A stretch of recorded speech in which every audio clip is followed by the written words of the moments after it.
વસંત પંચમી એટલે માં સરસ્વતીનો પ્રાગટ્ય દિવસ। આ પાવન દિવસે પાટણમાં પ્રાચીન વૈદિક સરસ્વતી નદીને પુનઃ સજીવન કરવા અને કાયમી વહેતી રાખવા માટે સરસ્વતી નદીની પરિક્રમાનું ઐતિહાસિક આયોજન કરવામાં આવ્યું।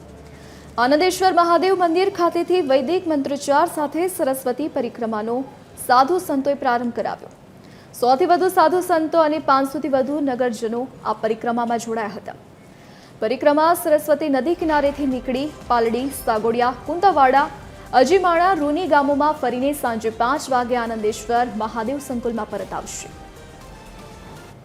आ मात्र परिक्रमा नथी, आ परंपरानी प्रतिष्ठानुं प्रथम पगथियुं छे।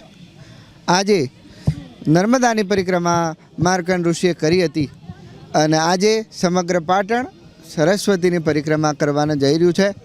एनो मुख्य उद्देश ते आखी सरस्वतीने पुनः अवतरण माटे करीने आखी नदी घणा वखतथी सांभळवामां आव्युं के सरस्वती गुप्त छे, गुप्त छे, गुप्त छे, लुप्त थई गई छे अने आ नदीने आजे दृष्टिगोचर करवा माटे करीने आ बधो आखो पाटण प्रयत्न करी रह्युं छे।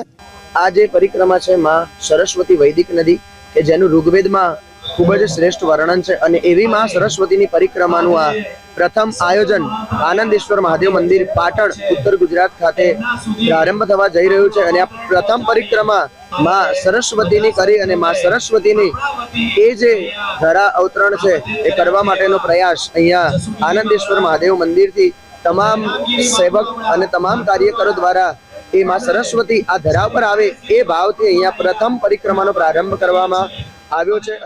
આજે વસંત પંચમીના નિમિત્તે સરસ્વતીની પરિક્રમા સ્ટાર્ટ થઈ રહી છે। સરસ્વતી દેવીનો દિવસ વસંત પંચમીનો હોય છે કે આપણે પાટણની અંદર જે સરસ્વતી દેવી વહી રહ્યા છીએ પરંતુ તે અત્યારે ભૂગર્ભમાં છે તો એમને પુનઃજીવિત કરવા માટે આપણે માણસોએ પ્રયત્ન કરીએ છીએ।